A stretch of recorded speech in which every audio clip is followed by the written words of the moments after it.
Poland ইউরোপের ব্যস্ততম একটি দেশ। দ্বিতীয় বিশ্বযুদ্ধের সময় জার্মানি ইহুদি সংখ্যাগরিষ্ঠ দেশটি দখল করে নেয়। প্রাকৃতিক সৌন্দর্যের ঠসা দেশটিতে পর্যটকদের আনাগোনাও বেশি। এই দেশের মানুষ অত্যন্ত অতিথিপরায়ণ। পোল্যান্ড বিশ্বের 20টি বৃহত্তম অর্থনীতি দেশের মধ্যে একটি। পোল্যান্ডের অর্থনীতি মূলত শিল্প এবং পরিষেবা খাতের উপর ভিত্তি করে গড়ে উঠেছে। পোল্যান্ড প্রচুর প্রবাসী কর্মী নিয়োগ দিয়ে থাকে। কি ধরনের কাজের সুযোগ রয়েছে দেশটিতে, যেতে কেমন খরচাপাতি হবে, কিভাবে আবেদন করতে হবে, নিজে কি এসব আবেদন করা যাবে, এসব নিয়ে সাজিয়েছি এবারের দেশ এক্সপ্লোরের পর্বটি। তাহলে দর্শক, কথা না বাড়িয়ে চলুন ডুব দেওয়া যাক বিশ্বের শান্ত নিরাপদ দেশ পোল্যান্ডের ইতিহাস, ঐতিহ্য, প্রাণ প্রকৃতি সাগরে। আর পুরোটা সময় জুড়ে রয়েছি আমি মাহমুদুল হাসান নিবিড়।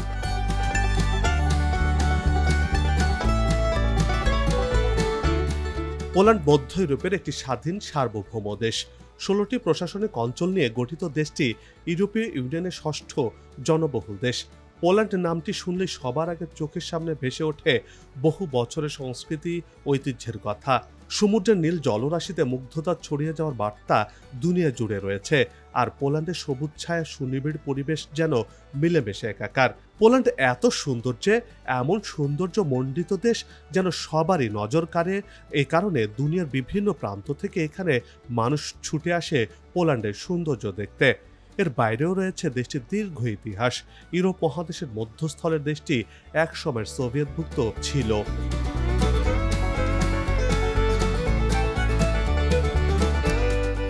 3,12,696 বর্গ কিলোমিটার আয়তনের এই দেশটির সাথে ইউরোপের 60টি দেশের স্থল সীমানা রয়েছে। পোল্যান্ডের পূর্ব দিকে ইউক্রেন এবং বেলারুশ, পশ্চিমে জার্মানি, চেক রিপাবলিক ও উত্তরে লিথুয়ানিয়া এবং রাশিয়ার অবস্থান। দক্ষিণে রয়েছে স্লোভাকিয়া। পোল্যান্ডের সাথে ডেনমার্কের সীমান্ত রয়েছে। পোল্যান্ড 2004 সালের 1 মে ইউরোপীয় ইউনিয়নের সদস্য হয়। পোল্যান্ডের ম্যাপের আকৃতি অনেকটা ব্যাবনের মতো।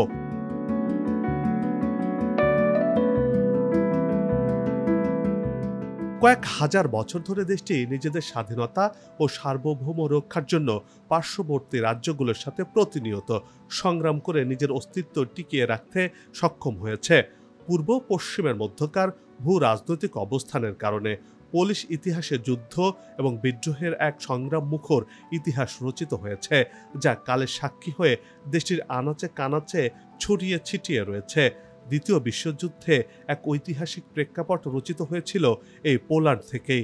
পোল্যান্ডের জার্মান আগ্রাসনের মধ্য দিয়ে শুরু হয় দ্বিতীয় বিশ্বযুদ্ধ।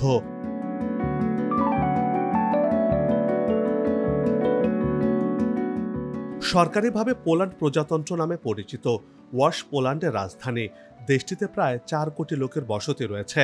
পোল্যান্ডের সরকারি ভাষা পোলীয়। দেশটির প্রায় 98% মানুষ পোলীয় ভাষাতেই কথা বলে থাকেন। অন্যান্য ভাষার মধ্যে বেলারুশ, জার্মান, ইউক্রেনীয় এবং রোমানি ভাষা প্রচলিত রয়েছে। তবে আন্তর্জাতিক কর্মকাণ্ডে দেশটি ইংরেজি ও রুশ ভাষা ব্যবহার করে থাকে। স্লাভিক উপজাতিরা প্রথম দেশটিতে বসতি স্থাপন করে। 10ম শতাব্দীতে পিয়াস্ট রাজবংশের শাসনামলে রাজ্য হিসেবে পোল্যান্ড সর্বপ্রথম আত্মপ্রকাশ করে। 16শ শতকের শেষের দিকে পোল্যান্ডের ইতিহাসে স্বর্ণযুগ বলা হয়ে থাকে।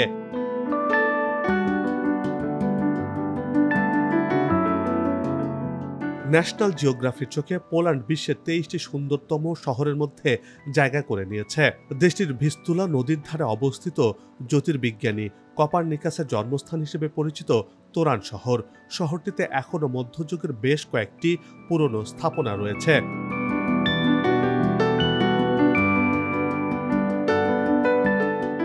পোল্যান্ডের সামাজিক অবকাঠামোতে নারীদের ব্যক্তিগত ইচ্ছা ও সিদ্ধান্তকে সর্বাধিক প্রাধান্য দেওয়া হয়। এদেশের নারীরা বিয়ে বা সংসার করার ব্যাপারে একেবারে উৎসাহীহীন, বরং তারা একাকী জীবনযাপন করতে বেশি পছন্দ করেন। পরিবারও এ ব্যাপারে হস্তক্ষেপ করে না, আর বিয়ে করলে অধিকাংশ বিয়ে বেশি দিন টেকে না। বিবাহ বিচ্ছেদের হার এখানে তুলনামূলক বেশি। আরও অবাক করার বিষয় হলো, বেশিরভাগ পোলিশ মেয়েরাই ছেলেদের এড়িয়ে চলতে পছন্দ করে। তাই বিয়ে ছাড়াও পোলিশ তরুণীদের জীবনে ছেলে বন্ধু বা বয়ফ্রেন্ডের বিশেষ কোনো স্থান নেই। এক কথায় বলতে গেলে এখানে মেয়েরা সম্পূর্ণ স্বাধীনভাবে চলতে পারে, যা ইচ্ছে তাই করতে পারে।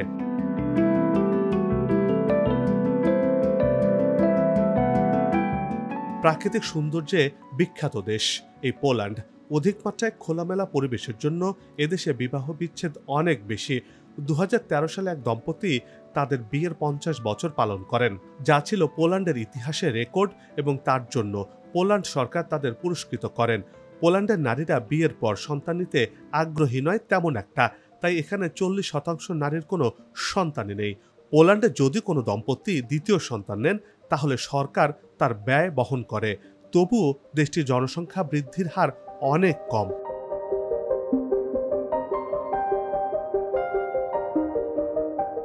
প্রাকৃতিক সৌন্দর্য আর ঐতিহ্যের ঠসা দেশটি 2007 সালের পর থেকে কয়েকটি দেশের জন্য অন অ্যারাইভাল ভিসা প্রদান করেছে। এর ফলে প্রতি বছর দেশটিতে 2 কোটিরও বেশি পর্যটক ঘুরতে যান। পোল্যান্ডে পর্যটন খাত থেকে বছরে প্রচুর আয় করে থাকে। দেশটির মাথাপিছু আয় প্রায় $12,000 মার্কিন। এক পোলিশ বা পোল্যান্ডের $1 সমান বাংলাদেশের 26.5 টাকা। পোল্যান্ডের অর্থব্যবস্থাকে বিশ্বের সেরা অর্থনীতি সম্পন্ন দেশগুলোর মধ্যে একটি ধরা হয়ে থাকে।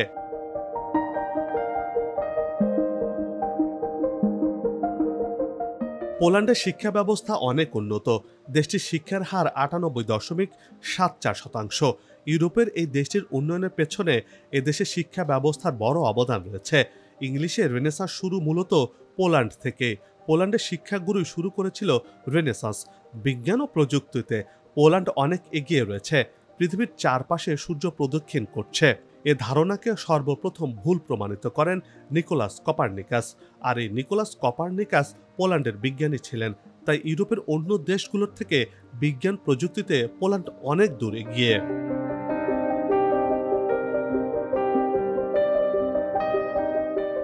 এবার শ্রমবাজারের দিকে নজর দেয়া যাক।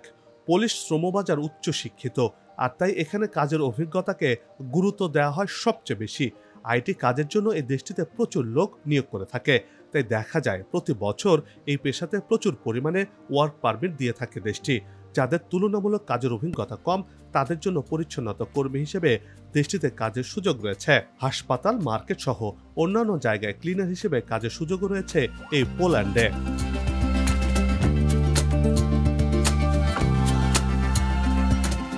দেশটিতে business management, marketing officer, accountant, electric engineer, civil engineer, electric mechanic, IT, fashion design, medical, medicine specialist, hotel, restaurant supervisor পদে চাকরির সুযোগ রয়েছে। দোকানে সেলসম্যান হিসেবেও পোল্যান্ডে কাজ করা যায়। বিল্ডিং কনস্ট্রাকশন কাজ করার ক্ষেত্রে পোল্যান্ডে প্রচুর লোকের চাহিদা রয়েছে।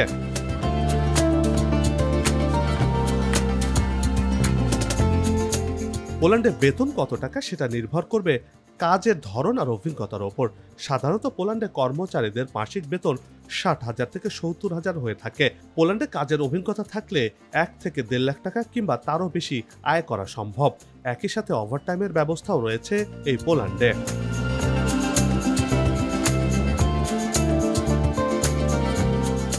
পোল্যান্ড সাধারণত 1 বছরের মাল্টিপল এন্ট্রি ভিসা দিয়ে থাকে। ভিসার মেয়াদ শেষ হলে দীর্ঘ পরিসরে ভিসার মেয়াদ বাড়ানো যায়। ভিসার মেয়াদ বাড়িয়ে দেশটিতে 20 থেকে 30 বছর পর্যন্ত অবস্থান করারও সুযোগ রয়েছে। শিক্ষাগত ও কাজের অভিজ্ঞতা অনুসারে অগ্রাধিকারভুক্ত চাকরি পাওয়া যায় এই দেশটিতে। পোল্যান্ডে যেতে কত টাকা লাগে সেটা সম্পূর্ণভাবে নির্ভর করে ক্যাটাগরির ওপর।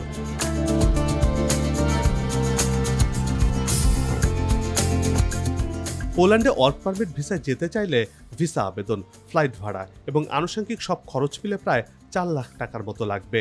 তবে স্টুডেন্ট ভিসার ক্ষেত্রে 70 থেকে 80,000 টাকাতেই যাওয়া যাবে দেশটিতে। ভ্রমণ ভিসায় 1 থেকে 1.5 লাখ টাকার মতো খরচ হতে পারে। পরিবারের সদস্য বা বন্ধু বান্ধব পোল্যান্ড থেকে ভিসা পাঠিয়ে দিলে সেক্ষেত্রে 1 লাখ টাকা বা এর কমেও পোল্যান্ড ভ্রমণ করা যেতে পারে। কিন্তু প্রশ্ন হচ্ছে, কিভাবে এত অল্প খরচে যাওয়া সম্ভব? দর্শক, চলুন সেই তথ্যটি জেনে আসছি।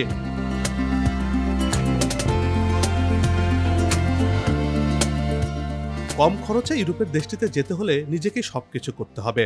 ওয়েবসাইট থেকে সব তথ্য সংগ্রহ করে আবেদন করতে পারবেন আপনি।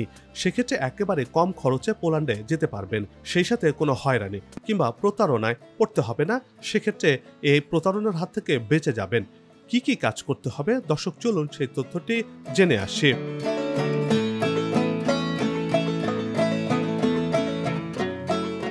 কম খরচে দেশটিতে যেতে হলে দেশটির বিভিন্ন চাকরির ওয়েবসাইট ভিজিট করতে হবে, তারপর নিজের যোগ্যতা অনুযায়ী আবেদন করা সহ কাজের অফার লেটার সংগ্রহ করা এবং তার বৈধতা নিশ্চিত করে প্রয়োজনীয় কাগজপত্র জমা দিতে হবে। সেখান থেকে কর্মপারদর্শিতা অনুমোদন পেলে পোল্যান্ডীয় দূতাবাস বা কনসুলেটে ভিসা জমা দিতে পারেন। পাসপোর্ট, ভিসা আবেদন ফর্ম, পাসপোর্ট সাইজের ছবি, আর্থিক উপায়ের প্রমাণ এবং অন্যান্য সমর্থন নথি এর সঙ্গে যুক্ত করে জমা দিতে হবে।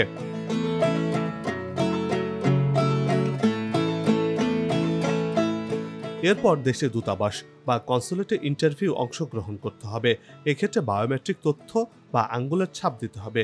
ভিসা আবেদন অনুমোদিত হলে, অর্থাৎ আপনি পোল্যান্ডে ভিসা পেলে দেশটিতে ভ্রমণ করতে এবং বৈধভাবে কাজ করতে অনুমতি পাবেন। সাধারণত পোল্যান্ডে থাকার সময়ে চিকিৎসা বীমা অবশ্যই থাকতে হবে, অর্থাৎ চিকিৎসা বীমা নিয়ে পোল্যান্ডে অবস্থান করতে হয়।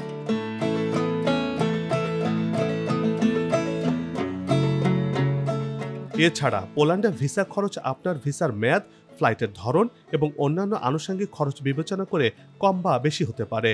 তবে আমরা যে আনুমানিক ধারণা দিয়েছি, এই পরিমাণ টাকা হলে আপনি পোল্যান্ডে যেতে পারবেন। কিছু টাকা কম বেশি হতে পারে। যদি কোনো এজেন্সি সহযোগিতা নিয়ে পোল্যান্ডে যেতে চান, সেক্ষেত্রে সাধারণ তুলনায় বেশি টাকা খরচ হবে। তাই সরকারিভাবে বা নিজ প্রচেষ্টায় পোল্যান্ডে ভিসা করার চেষ্টা করলে কম খরচে পোল্যান্ডে যাওয়া সম্ভব।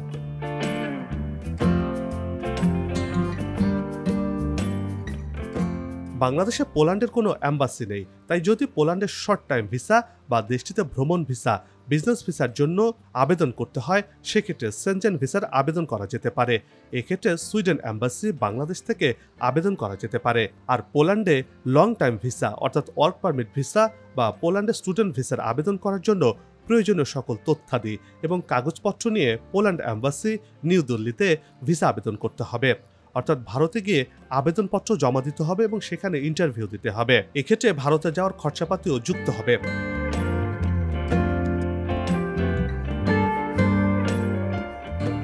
দেশের বাইরে যাওয়ার আগে অবশ্যই ভালোভাবে ভেবেচিন্তে সিদ্ধান্ত নেবেন।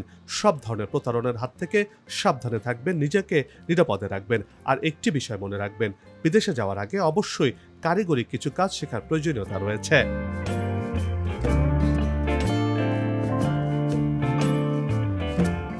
সবার সুস্বাস্থ্য কামনা করে এই পর্ব থেকে বিদায় নিচ্ছে।